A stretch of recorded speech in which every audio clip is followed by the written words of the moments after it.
Hi, everyone. Hey, guys. This is Karie Millspaugh here, and welcome to an episode of mine on Inspire TV, which is all about finding solutions in your situation. Now, today I'm going to do something a little different. I'm going to talk about me, and I'm not interviewing anyone today. It's just me. But I have a book coming out that I really want to share with everyone, and this gives me an opportunity to use this platform to really let you see what I'm all about, because usually I'm interviewing other people and you get the questions, the Q&A, and the conversation, and that's all great and fun, but in all honesty, you don't really get to see what's going on with myself. And I put myself out there as a public figure to help other people. That's really what it's all about with me.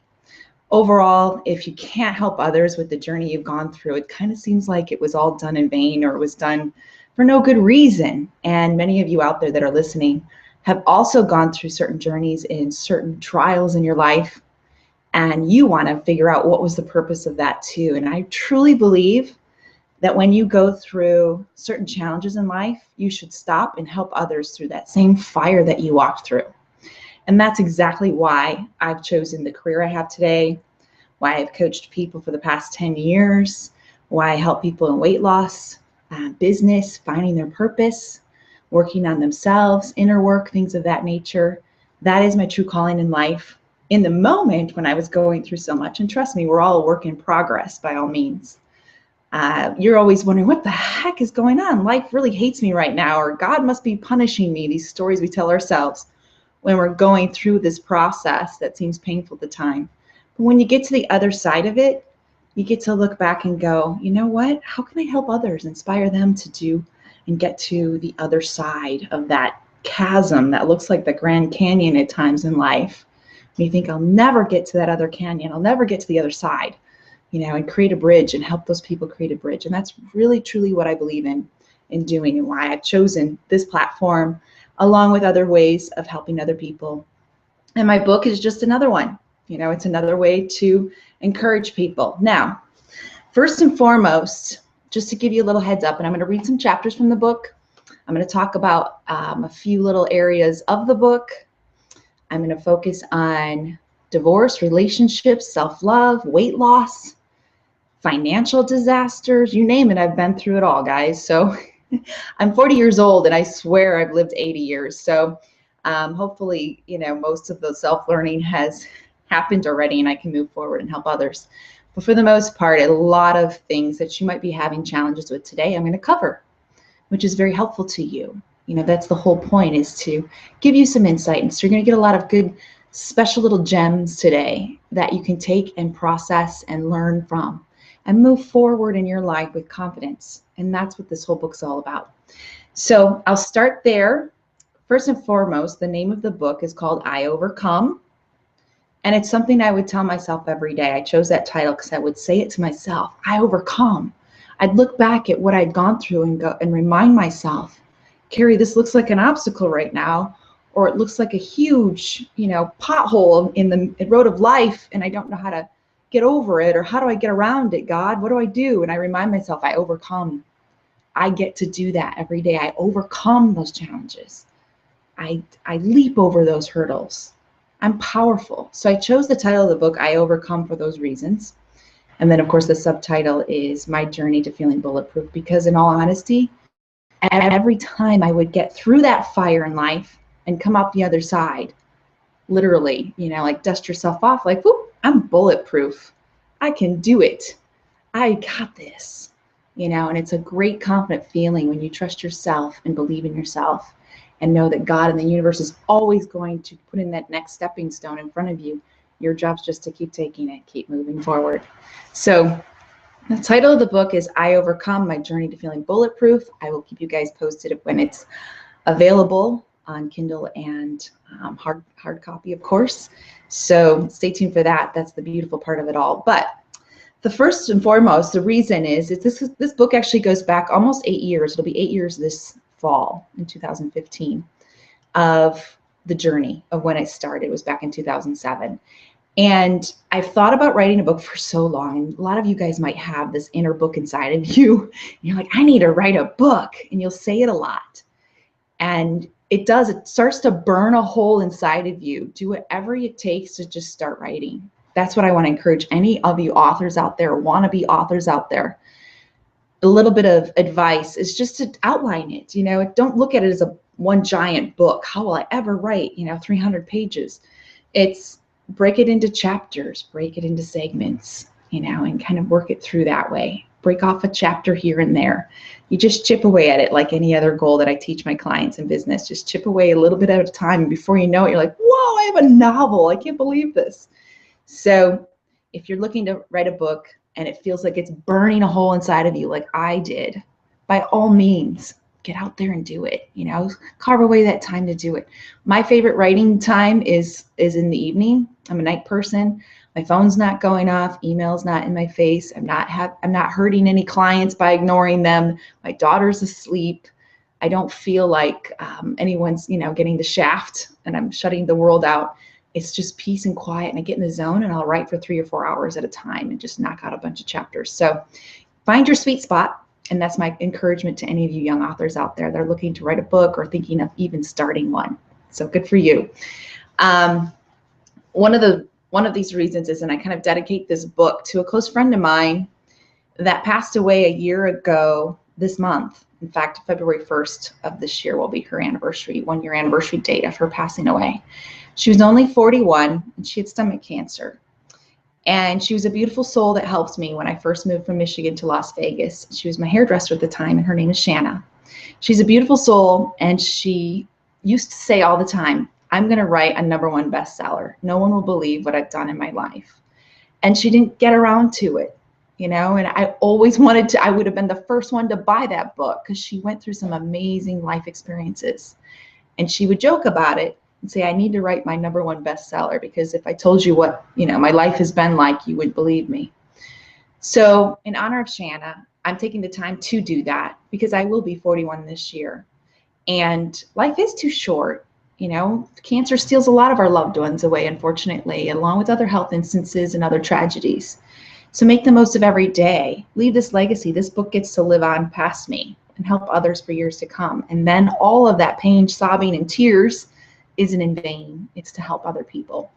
So that's why I chose to bear everything. Literally, I'm sharing so much deep, hardcore, scary, vulnerable stuff in my book. But I know if I'm not real with you, you won't be real with yourself, and you won't put yourself out there either. So the key thing is to my liberation of shining my light is going to give you permission to do the same. Go inward and see what's going on. So that's why I wrote the book. That's why I dedicate it to someone so special, just as a reminder to myself too, that life is short, and get it out there. Leave something behind. What kind of legacy can you leave today? For your family, friends, and loved ones as well. So this is just a small piece of me, and I get to shine my light in this direction. So I'm going to read the very first chapter because I think it's important to know where it starts. And then I'm going to go into other certain categories of life instances where you can work on yourself as well. So forgive me for looking downward. I don't have the first chapter memorized, but this is just a sneak peek. Now this goes into chapter 1, November 2007. So again, we're going on, it'll be 8 years this fall. It's November 2007. Holy shit. Did I really just ask for a divorce? I said this to myself while cowering under the covers in the mid-morning light. My husband had already left for work, and I could feel that heaviness in the air. I had actually asked for divorce the night before, and his reply was, okay, I don't really miss you when you're gone either, and he just shrugged his shoulders. I slowly got up, and I couldn't embrace the day quite fully. I was still in shock. I emailed a friend that also replied with the same shocked response. Holy shit, are you serious? How did he react? My reply was, well, he seems okay with it. Just then the phone started ringing and ringing, and it never stopped all day as he slowly started to realize that I was serious. He was calling at work every break that he got, and I never did answer that phone. I could feel his panic, and it caused me to run in the opposite direction and never look back. Now keep in mind, as I share and bear my soul with you, I was married to my high school sweetheart, and we had met when I was only 15 years old. 19 years later, married for 12 of that, and with a 3-year-old daughter in the picture, I started to realize what I had done. I was currently a stay-at-home mom, and I hadn't had a normal 9-to-5 corporate job for nearly 4 years. I didn't even have my own means of income or game plan. Now, how would I survive?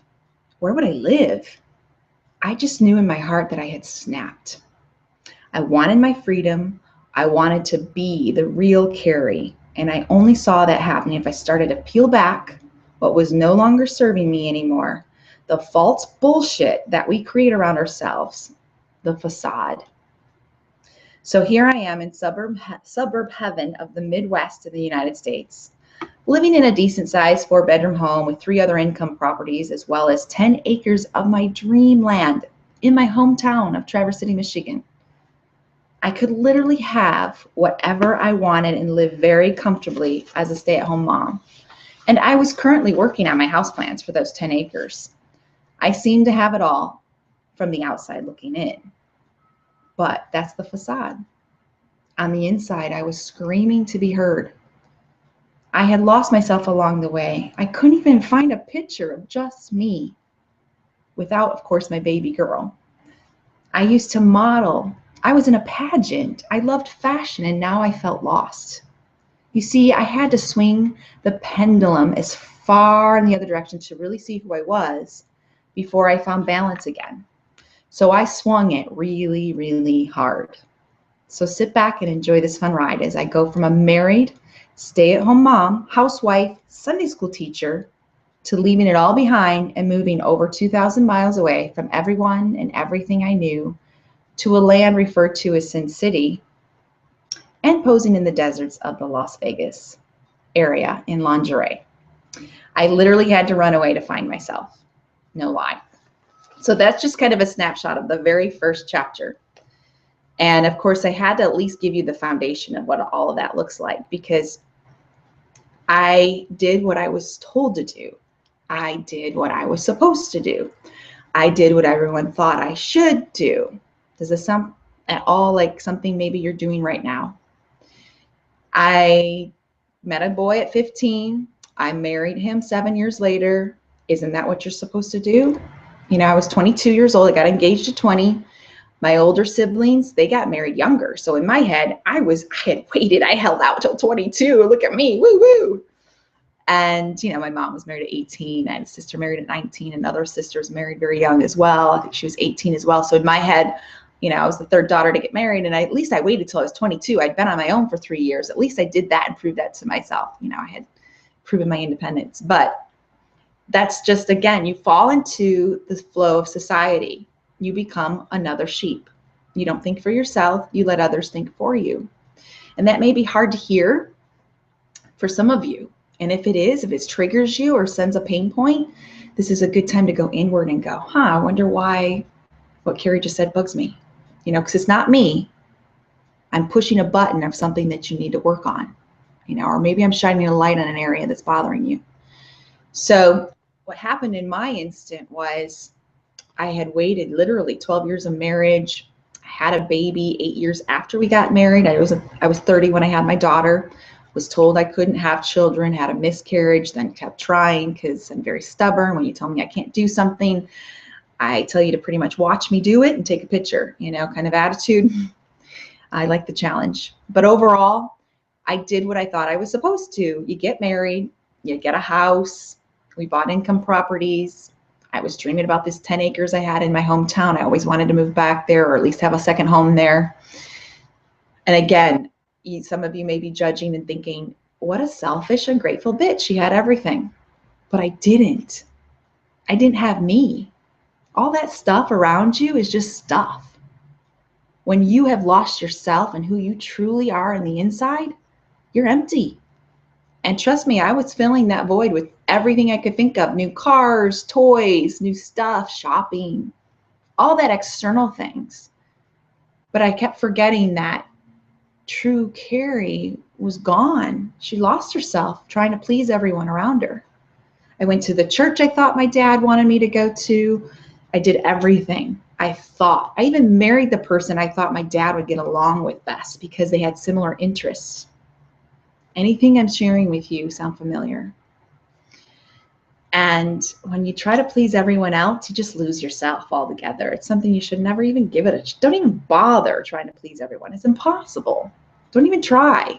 Let it go. It's not going to happen. If I thought I had to please everyone, I would have never wrote this book, because this book is going to piss some people off because I'm very real in it, you know, and I shed a light on a lot of stuff that's dark. So thank goodness I don't care what people think. Otherwise, I can't help those that matter. You know, I get to shed that and let that go.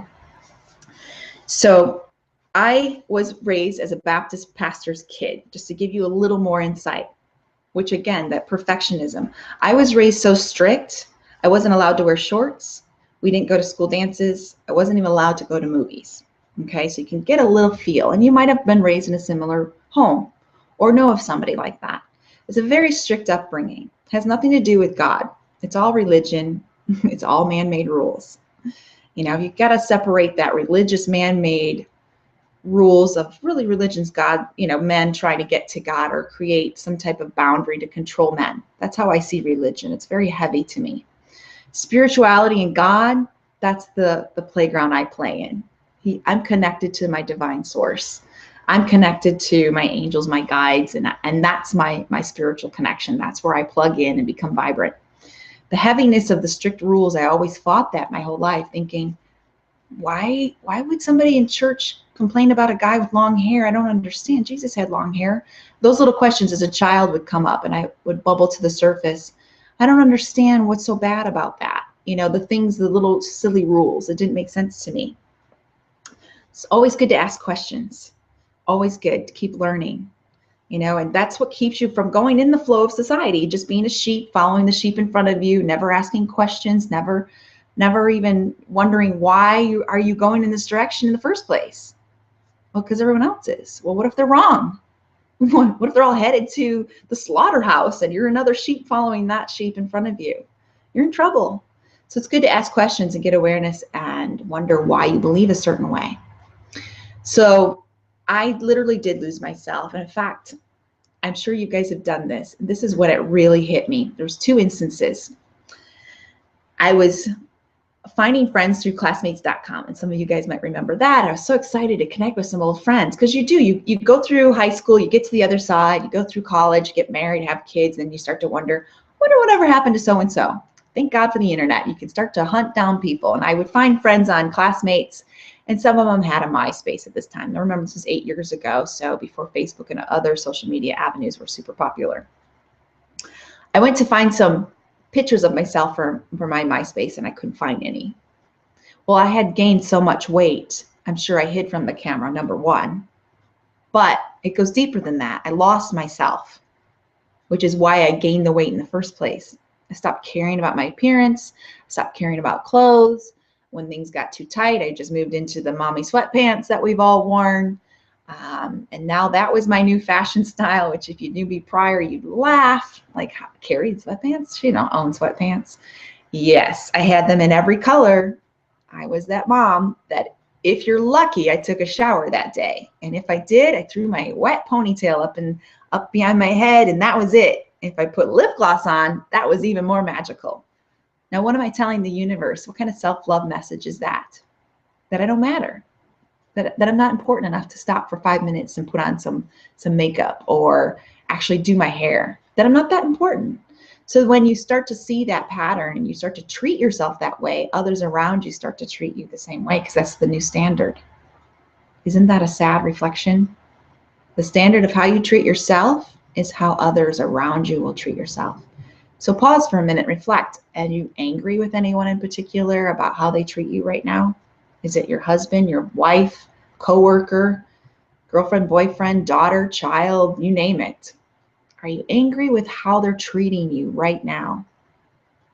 Interesting. Maybe that anger is showing up because you've allowed yourself to be treated that way, and you don't treat yourself that great. Just yesterday, I took a 90-minute massage. It's something I do on a regular basis. Taking time out for me is super important. The balance and the love, the self-love, the self-honoring. It's not selfish, guys. Especially as us moms.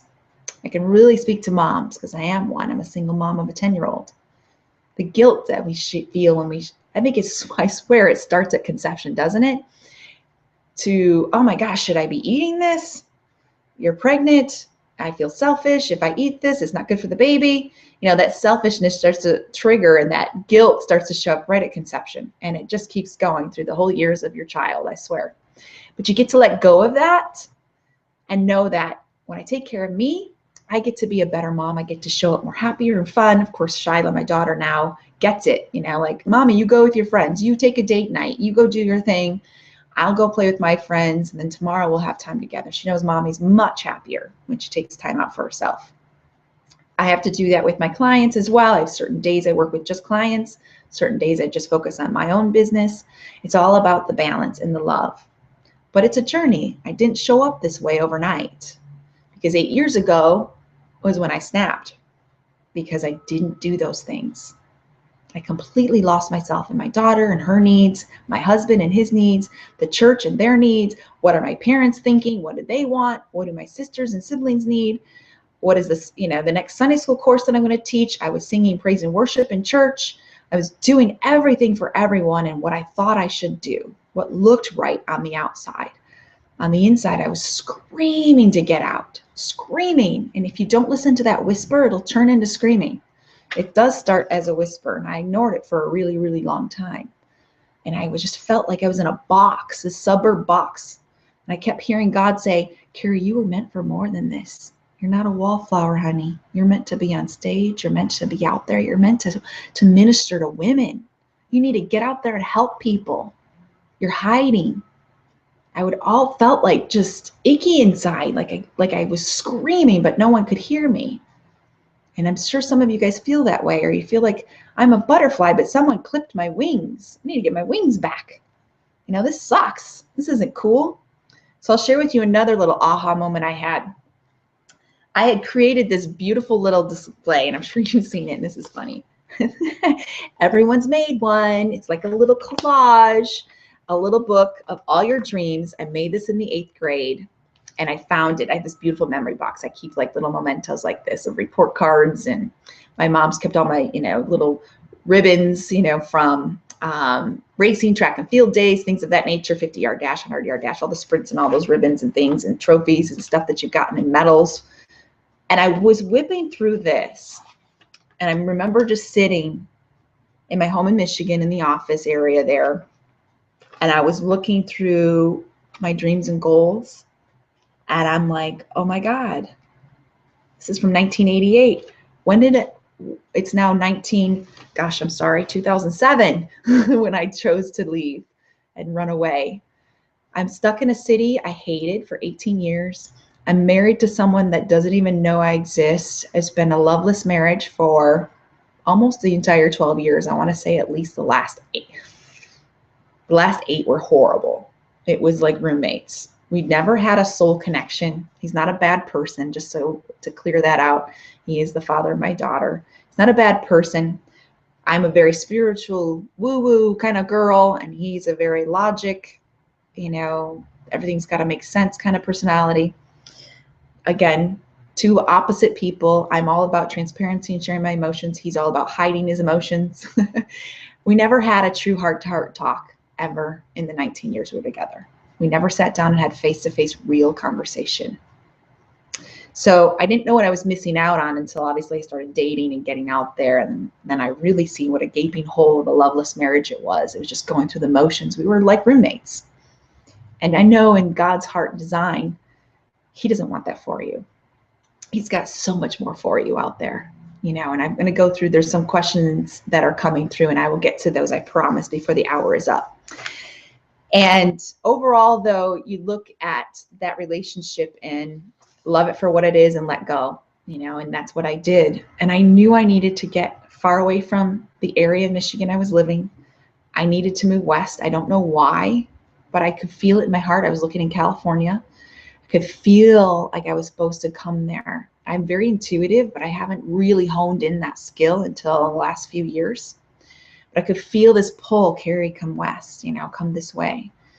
And I just kind of tapped into that energy and knew I had to leave. I let go of everything. But it was when I was sitting through that night, just looking at my dreams from a little book I'd made in the 8th grade, is when I completely just lost it. I was like, I gotta let go of everything. And you guys, I got tunnel vision. I don't even remember that year much. It was really hard to write this book because I just remember pockets and windows of time, because I literally put the blinders on. I had a goal. I'm getting a divorce. I'm leaving. I'm going to go find myself, and I'm starting all over again. At age 34, I'm going to create a new chapter in my life. I don't care what it looks like. I don't know how I'm even going to find a place to live or pay my bills because I had no job, nothing. And nothing. I hadn't worked for 4 years. I was 100% dependent on my ex-husband. I was running a wellness coaching company, but it was just a hobby at that time. It was just a little trickle of income coming in to help me get out there and work with a community of moms and so on in the natural health industry. But it wasn't enough to make me money. I didn't take that seriously. It was a hobby more than income. I had no clue. And I want you to remember this more than anything.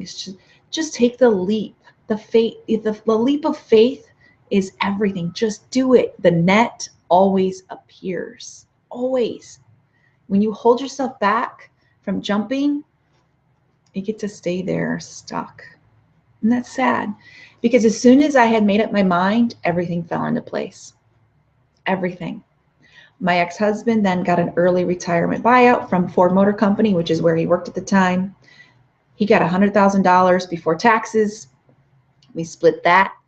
Surprise, Karie, here's your cushion to start over a new life with. I didn't know that when I asked for divorce. I had no clue.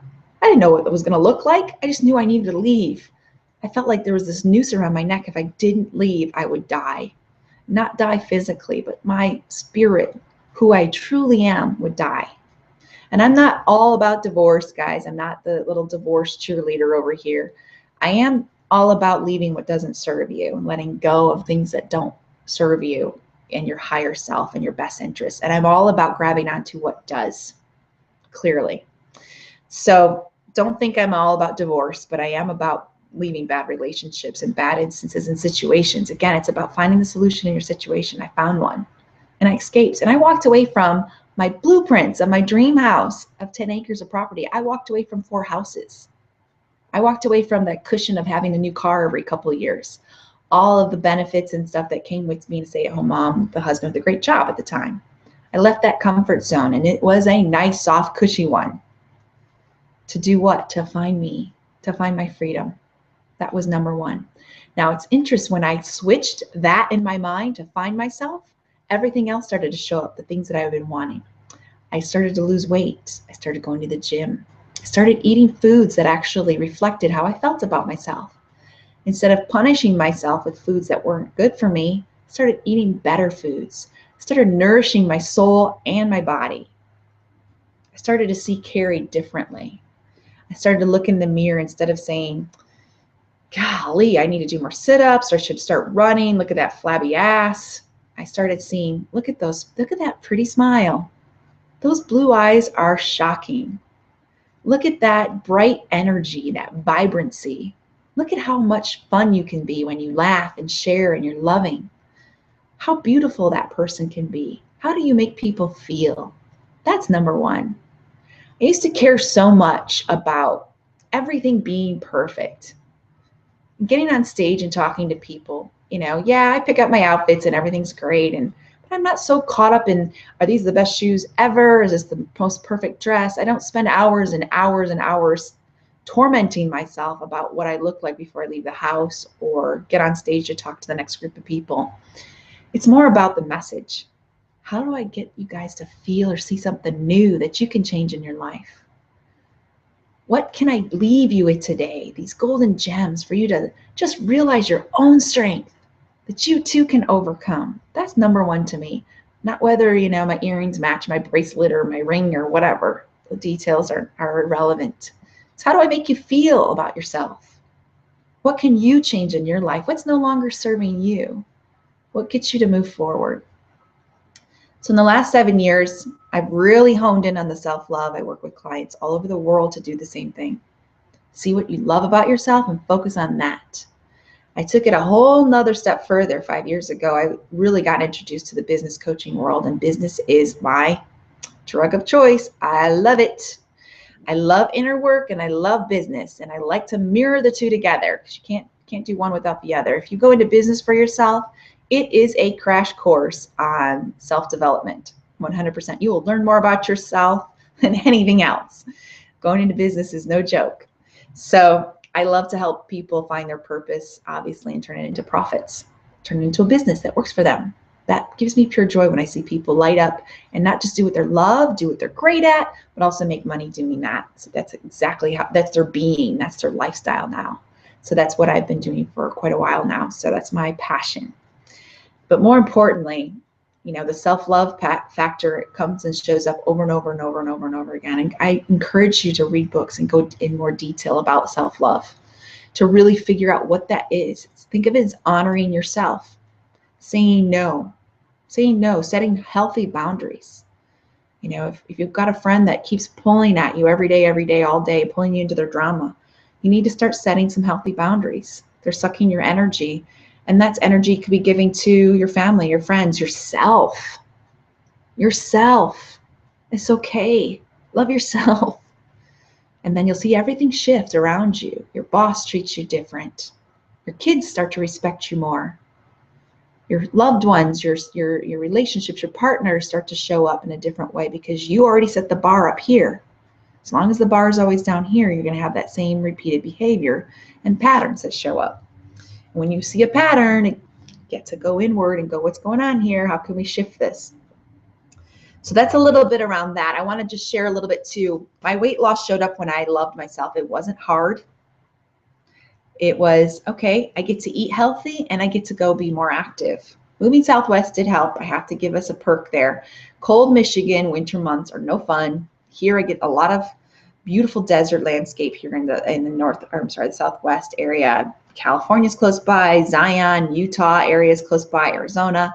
I get to play all around the nature escapes here in Vegas. It's a lot of fun, and yes, the winters are next to nothing compared to Michigan, so that helped.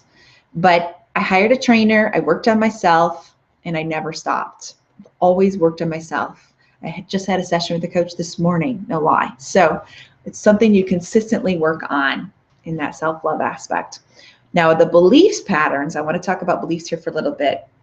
They're the roots that were stemmed into your body, literally planted, seeds planted in you, usually at a very young age. And then over time, you start to believe that belief even more because life starts to show you proof that it's right. Now, just a reminder, beliefs, again, are the seeds planted, and then your life will show you over and over and over again that you're right. It'll prove it true. For example, I was very young when my oldest sister got married, and she was always kind of heavy. And right before she got married, she lost a lot of weight. I think I was 7 at the time, so pretty young. My whole household changed. Everybody, like, stop the clock. She's getting married. The whole world needs to know. We're going to shift everything. I would wake up to all kinds of movement in the living room with my mom, brother. Everybody's all doing Jane Fonda workout videos, you know, those 80s ones with the leg warmers. And the whole living room's bouncing and lamps are bouncing across the end tables. I'm like, what the heck is going on? What's wrong with my family? They all went crazy. They're doing these workouts. They've got diet soda in the fridge and they're eating different. And they're telling me not to touch certain foods because that's their diet foods. Everyone was on a crash course for this wedding. Well, in my head, I'm like, okay, this is weird. Everyone just changed overnight. We're going to go this direction now. And I watched my sister literally shrink down to nothing compared to what she was before. She was super tiny. So there's this belief that showed up and was planted then. Food is bad. Food makes you fat. Food is evil. Stay away from food. Okay? In the very simple bullet point belief process. And it took me a journey recently with a coach that I worked with, a mind-body coach, in the last quarter, that really helped me uncover exactly where it started. Because I always thought food was my enemy. And it showed up all throughout my life. In my teen years, I was anorexic. Then I went into a stage of, in fact, I'll go back even at age 7. My mom would always say, well, Karie, you never were a big eater. We'd go to dinner and you turn your plate over and just talk through the whole dinner and say, no, I'm not hungry. Well, gee, I wonder why. You guys just showed me that food was evil. So I was taking it to the next level and making sure I never ate any, you know, and I'd eat sparingly if necessary. But mom pointing out and saying, well, Karie never was a big eater, just confirmed, yep, that's who I am. This is my new identity. I've never been a big eater. That's just who I am. And I got to carry that belief through my life, which is wrong. We all know that's not truth. Food is not the enemy. It's the life source. It gives you fuel, it gives you life. It can either energize you or take away from you, basically. So this belief showed up, and I saw where it had come true over and over and over again. So the belief was planted first, then the patterns show up after the belief is planted. So anorexia through my teen years. I meet my ex-husband when I'm 15. He introduces me to something totally different, which is called fast food. Some of you may have heard of it. And my mom used to plant all of her food in the garden and can and grow stuff and eat really, really well. I was actually given a very great foundation of organic things and natural foods and making things from scratch, even our own bread, to meeting my ex-husband who introduced me to the whole new world of fast food. I started eating crap like that. And again, I kept missing meals. I would work after school and just miss meals like crazy. I was just starving myself through your most important years, 17, 18, 19 years old, starving. Then I got married. I started cooking more because my husband wanted to eat. I got heavier. Then I had a baby. I got even more heavy. It's like, it kind of sneaks up on you, doesn't it? It's like, dang, when did I get these extra 40 pounds? Where'd that come from? It didn't happen overnight. It's a pattern. So you got to kind of totally work it through. But I got to study as a nutritionist 10 years ago and go back to school and study nutrition and whole foods and health. And that's when I really got aware to, holy crap, food is actually not bad. It's not evil. It actually can save your life. It can actually heal you. I got totally mystified, pulled right into the nutrition wagon 10 years ago. Natural health, organic foods, what foods actually are in the holistic health part, what foods actually heal you. I was just blown away. Thought, yay, I'm Superwoman. I'm putting my super cape on. I'm going to heal the world. Look at me, look at me, look at me. I got all this information. I'm going to share it with the whole world. And I vomited to everybody. You need to eat different. You know, my poor family were like, really shut her up, you know, because they were my guinea pigs in the new stages of my wellness coaching industry. So I got to do that. But hey, it stuck. You know, I've got a pretty healthy family and my dad's doing really, really well. He had a 6 bypass, 20 years ago now, and doing very well in the health area of his life, very physically active at 75. So, you know, it's good stuff. It all works out, but that's where I started. And then I took it to another level of really figuring out that I need to love Karie enough to say no to certain foods. When you love yourself, the donut isn't so tempting. It's like, no, I'm worth better than that. You know, I'll take the salad. I know what's in there and I know what it's going to do to my body throughout the day. And I'm really going to need that fuel to stay energized and show up as my best, vibrant, healthy self. So I hope I've covered enough on self-love today to really get you to look inward on that. I have a couple other stories I want to share with you, and then I'll answer some questions that have come up. I want to share the more important stuff especially the overcoming fear factor. Again, I learned that I could trust myself when I said what I wanted. I want a divorce, and then the universe stepped in and took care of me and supported me. I want you to remember you'll always be supported.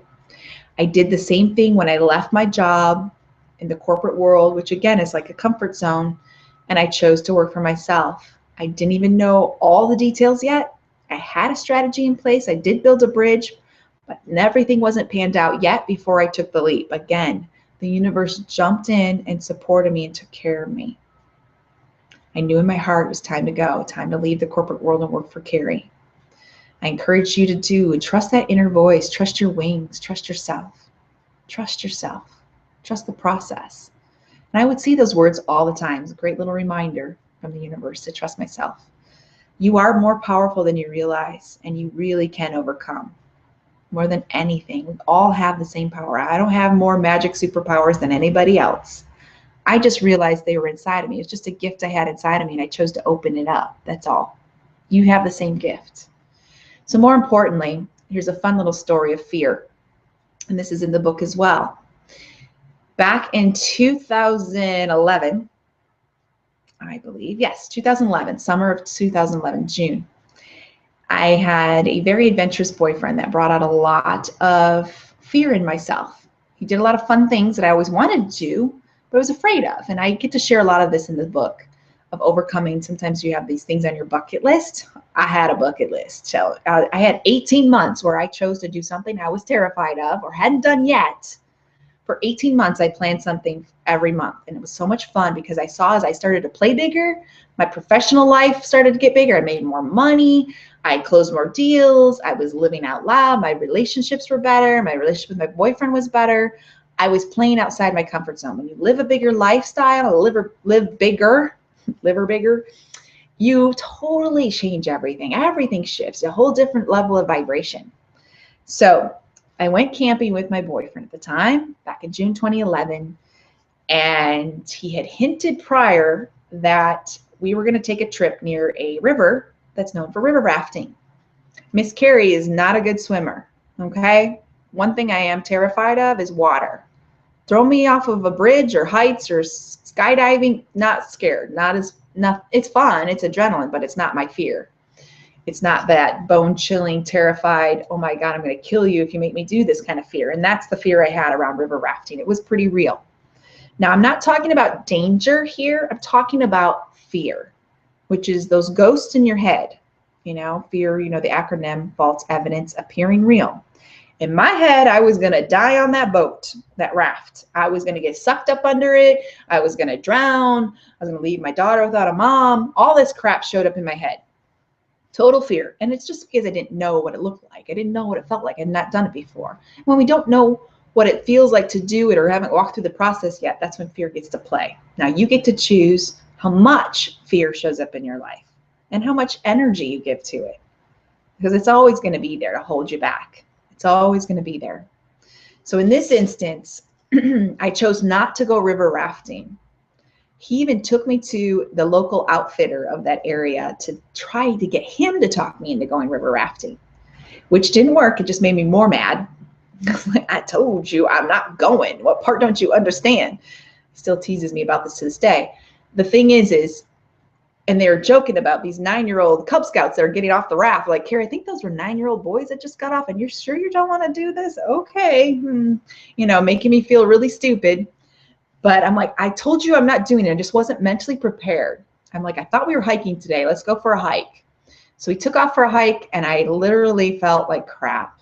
I did what I could to help distract him throughout the whole weekend so he would bring it up again. And all it did was create this giant like distance between us, this big canyon of silence between us. It just made the relationship worse.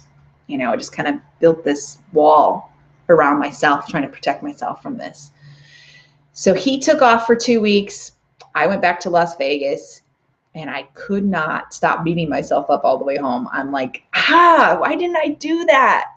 Oh, it would have felt so good coming back from that trip saying I chose to do whitewater rafting. I'm so awesome. I'm such a badass. I wanted to feel that way so bad. I felt yucky all the way home to Las Vegas. So I reached out to a friend of mine who's a life coach in Long Island. And I'm like, crap, I felt so yucky. I confessed to him everything. I'm feeling bad about myself. Why did I back out? Why did I freak out? Why didn't I allow myself to have some fun? I really, really wanted to do it. He took me through a process of focusing on the end result. And that's the trick to everything that's scary to you. We get stuck in the details, but he shifted all of that to what if this happens? What if that happens? What if I fall? What if I jump out? What if the raft tips over? What if I can't swim? What if this, what if this, what if this? All this bullshit chatter. And he took me out of that realm and said, okay, imagine what the end result looks like. What does that look like for you? I said, it's going to be happy Karie in a boat. I want to see pictures. I want to see videos. I want to see fun stuff. Happy Karie with their happy boyfriend next to her. I wanted to make him feel happy too. I wanted to please him. That's what you do when you're in a relationship and you love someone. You want to please your partner. I felt like I let him down, which, you know, was silly. That was my own perspective. But in all honesty, you know, I didn't let him down. Sure, he was trying to show me a good time, but he gets to do whatever he wants to. And he was river rafting with, you know, later on that week anyway. So, you know, I didn't let anybody down. But the key thing is I let myself down. I let myself out, play, you know, outside of this, you know, in the safety zone versus the fun zone. So I said, okay, I'm going to do this. So I messaged my boyfriend. 2 weeks later, we're going back to that same spot. And my ass is getting on that fucking raft. I was pissed. I was mad. I was determined. I'm going to let go of this crap. I'm going to focus on the end, focus on the fun pictures I'll get to post on Facebook. Because that's all I could think about was I'm going to tell people so they hold me accountable. and my ass is getting on that raft. If it's the last thing I do, I want to do it. I can't wait to shine a light and say, see, I lived. Everything's fine. Nobody died.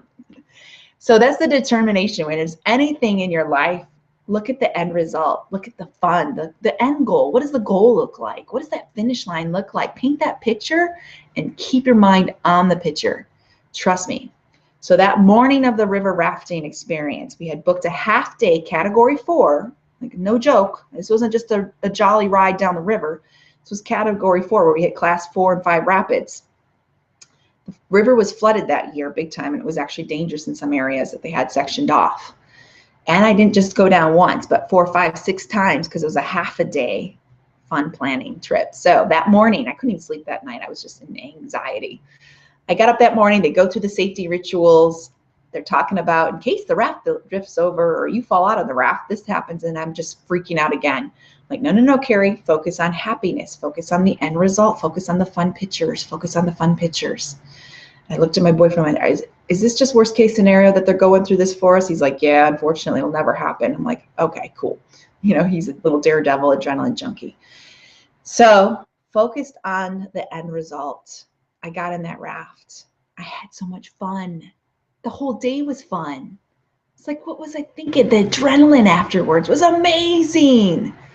I went back and did it the next summer, and I'll always do it. Anytime anyone wants to go river rafting, I'm in. I'll play.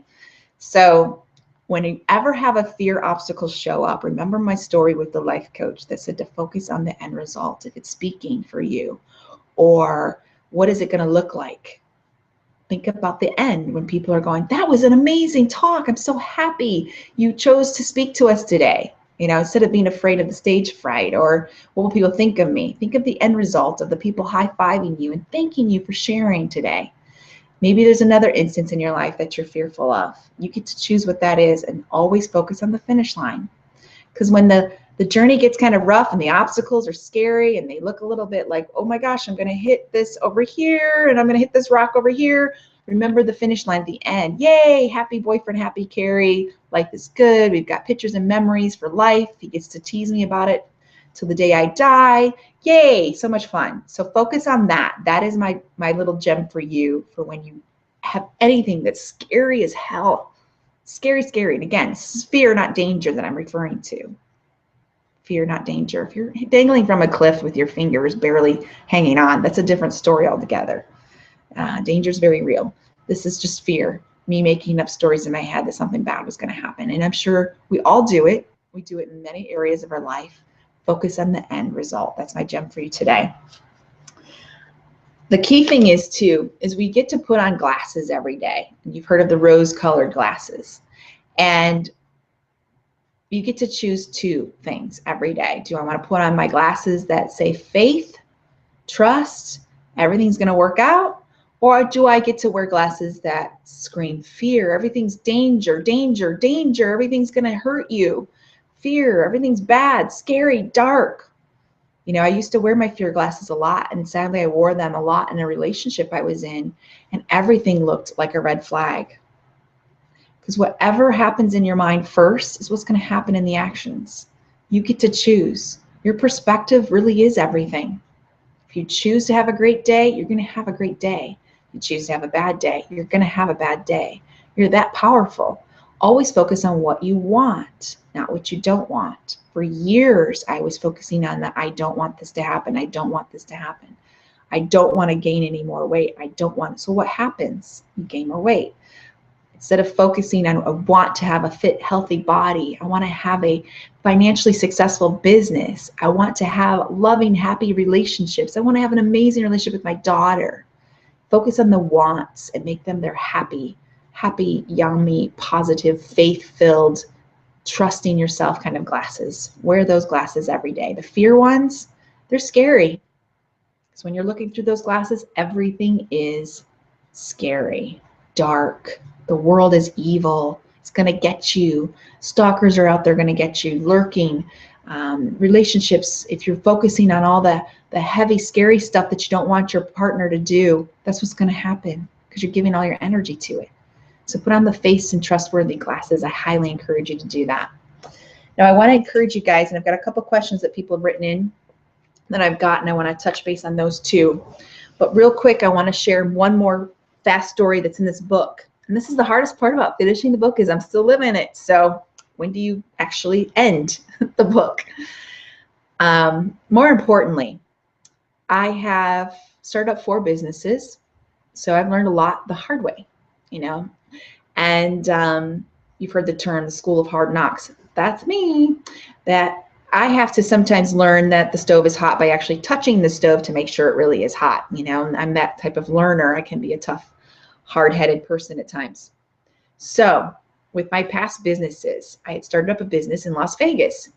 I moved here in 2008, and to the middle of 2009, I went in with a business partner, started up a business, not knowing any different. Again, as a single mom, it's very, very risky, obviously. I do obviously like a challenge, so I got pulled into that.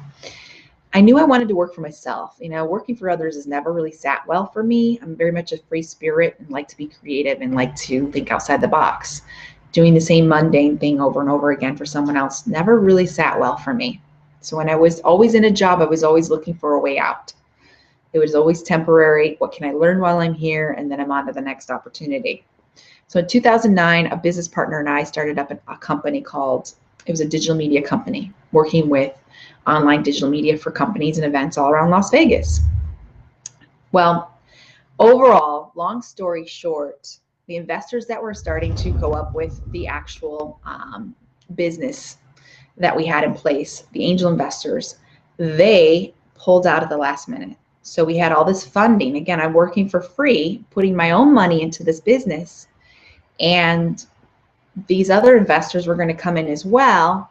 And that was going to help me pay my bills, help me, you know, get ahead, because I had already dumped in a lot of time, effort, gosh, a good $24,000 or more of my own money.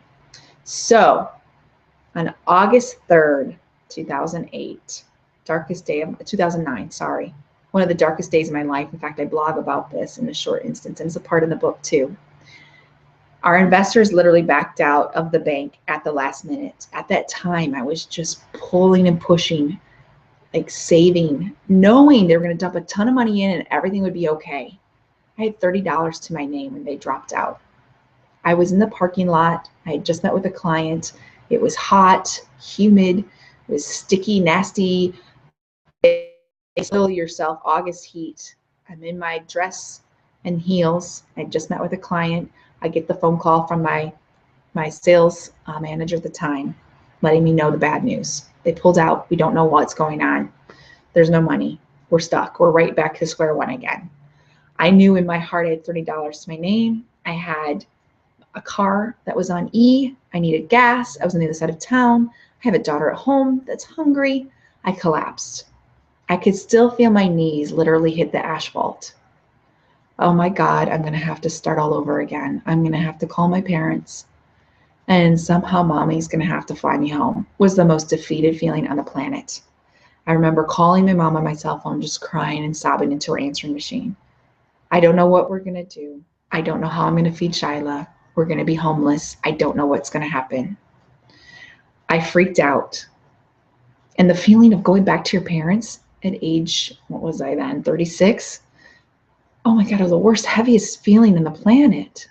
It's like, I can't do this. If I go back to Michigan, which is where they live at the time, let's be realistic here, a very tiny, tiny town, no opportunity there. What, am I going to work at McDonald's? How am I going to ever get back up? How am I ever going to get a home again with my daughter? And the series of events that happened after that is extremely scary. And it's in the book. And it's in a very short version of it. It's in the blog of mine. It's called The Day My World Went Dark, I believe is the name of the blog on my site. And that fear just paralyzed me. The thought of ever going into business again for myself scared the crap out of me.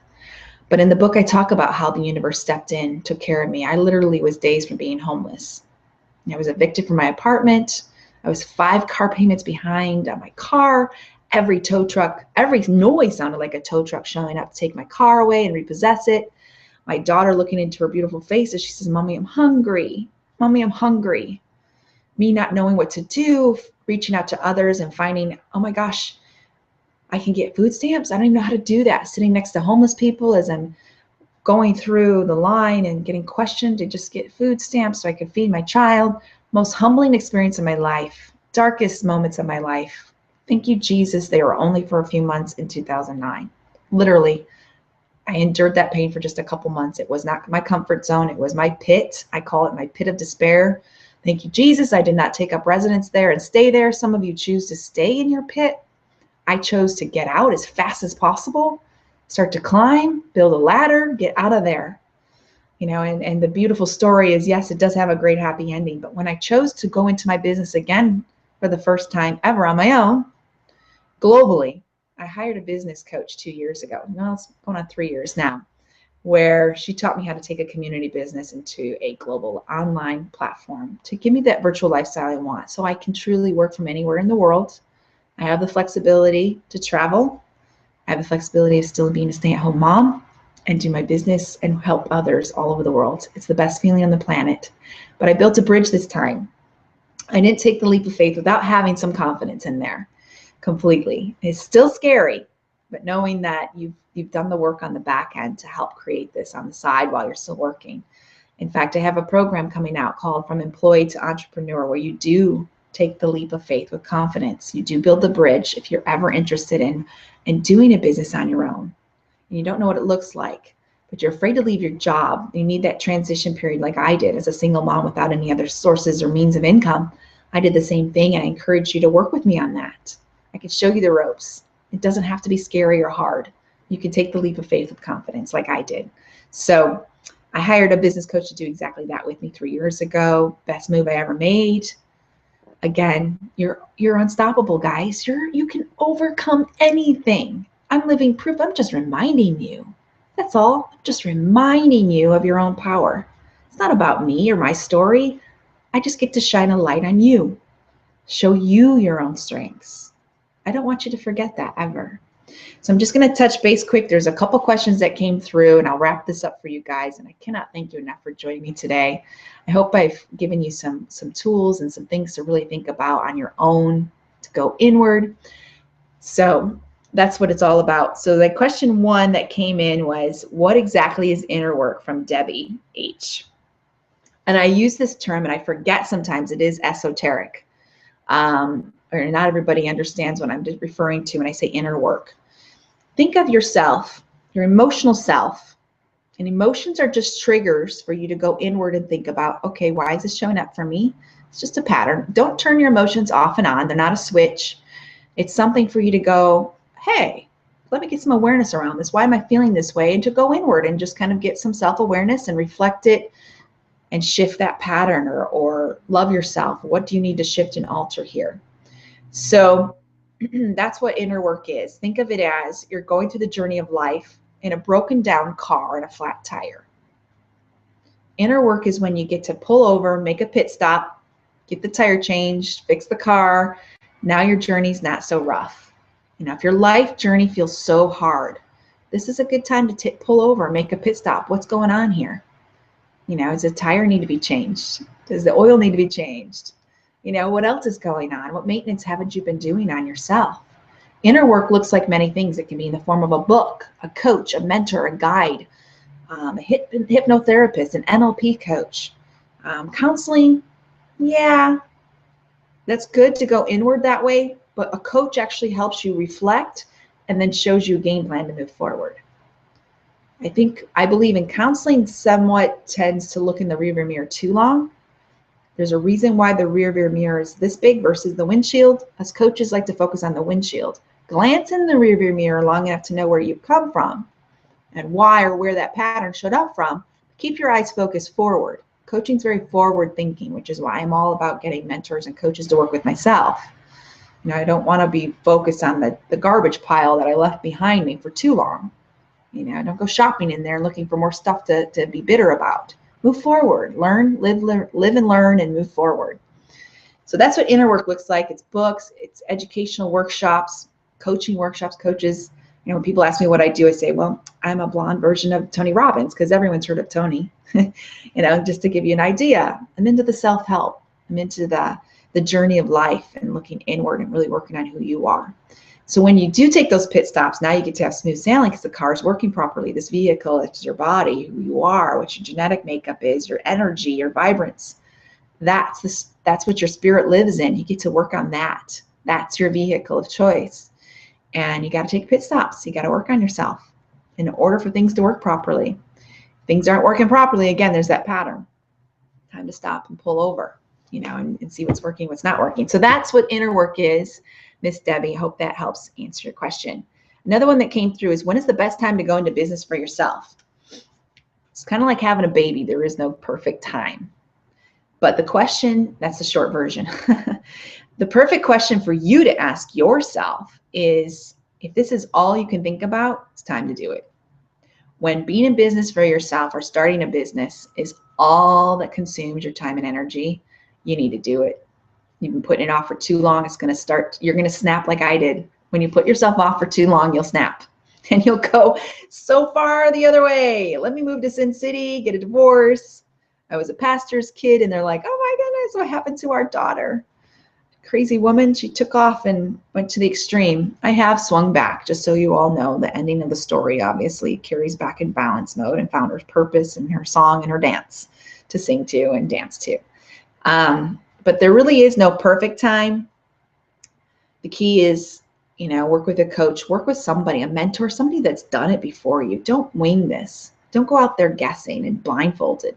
Going to business by yourself without a mentor or a guide is literally going into life blindfolded. Same with a life coach. We think we can figure it all out on our own. You can take that. You can take the path that looks like a maze, or you can take that path that looks like a pretty steady stream uphill. Or you can take this winding one that's going to be, kind of what I did before I hired a coach in business, and getting clear on what that looks like. So by all means, when you can't stop thinking about it, it's time to do it. Get a coach, get a mentor. Last question from Kelly G. When do you know when it's time to leave a bad relationship? And again, I want to confirm that I'm not all pro divorce, but I am pro at letting go of things that don't serve you anymore. And sometimes that's the relationship you're in. And it could be a husband, a wife, could be a girlfriend, boyfriend. When you feel like you've lost yourself completely in the relationship, and you've forgotten how powerful you are, and you've forgotten just how certain you are about yourself and your own identity, you need to pull back. You don't have to necessarily leave the situation or the relationship, because you actually probably gave yourself permission along the way to lose yourself. And we slowly start to give our partner our power wand. Here you go. You get to have this now. You now control me. I'll give them all my power. Well, in that instance, you got to get that back. Own your own self, own your own truth. Stop doing the things that they love and forgetting yourself. Compromising is a part of a relationship, but there's a good balance there. If you're starting to feel like I need to leave, it's because you lost yourself along the way. You're not feeling balanced. You're feeling resentful, like I did in my marriage. I felt like I gave up too much. In fact, I lost myself altogether. So just do some inner work there, some questioning. Is this relationship serving me? Am I happy? Because, you've got to be happy before you get in the relationship in the first place. That's not your partner's job. That's a lot of work. That's a lot of load to carry for any man or woman out there. I'm responsible for your happiness 100% of the time. Who wants that job? That sounds really heavy, really tough. I don't want it, and I wouldn't want anybody else to carry that load for me. And I've been that person that's been in the relationship thinking, my happiness revolved around this one person. It's not a healthy place to be. So by all means, be happy first. And if you're not happy in the relationship, find out why.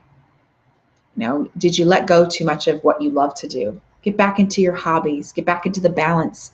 Hang out with your friends, more often. It doesn't have to be 24/7 relationship. I'm all about the balance. One night a week, doing something for yourself, going out with your girlfriends, your guy friends, hanging out, getting that balance, talking to your friends more often, spending time with your kids one-on-one. Make sure you pamper yourself, do the things you enjoy. Introduce those hobbies back into your life. Hobbies are everything. What brings so much joy to your heart, and don't lose yourself altogether in the relationship. If your partner is resentful or guilty of this, it's because you just shined a light on that they've done the same thing. They need to do it too. I'm all about the balance. Your home life and your partner is very important, but you need these other little obstacles around, or not obstacles, but these little particles around you too. Your career, how you feel about yourself, your hobbies, your dreams, your goals. They don't have to be your all, be all end all. That's what I did wrong. Don't do that. Learn from my mistake. Get the balance, and plug yourself into all those other areas. I lost myself on my career choice. I gave it up altogether. I lost myself in my friends. I gave that up altogether. I still wasn't quite doing all the aspects that make me who I am. So just ask those questions and, work with your partner on it. Try to work it out always, but work on yourself, because that's when the relationship always gets better, when you work on yourself. Now, if you can get him or her to work on themselves too, score. You guys can work together in the self-growth pattern. But sometimes we just outgrow our partners and they don't want to join us in that vibration of happiness. And that's exactly what happened with my ex-husband. I outgrew him. It's like he stayed at the age I met him, which was 17, and I just kept soaring and growing and changing and shifting and moving and seeing what else was out there. And I left him behind. And that's going to happen in a relationship at times. So overall, keep working on you.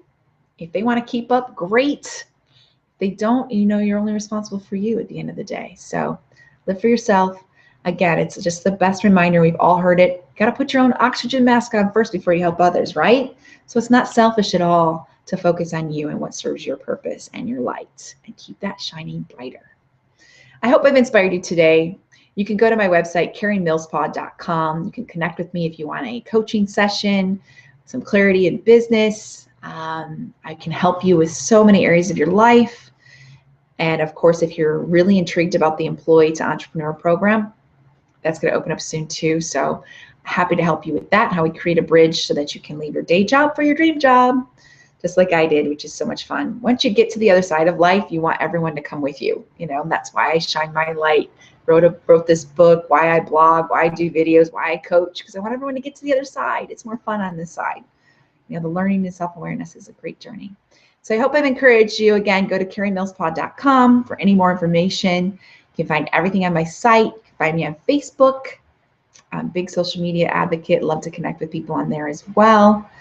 And keep shining your light. And I'll let you know when the published book is out. Thank you for joining me today. Much love to all of you. Mwah.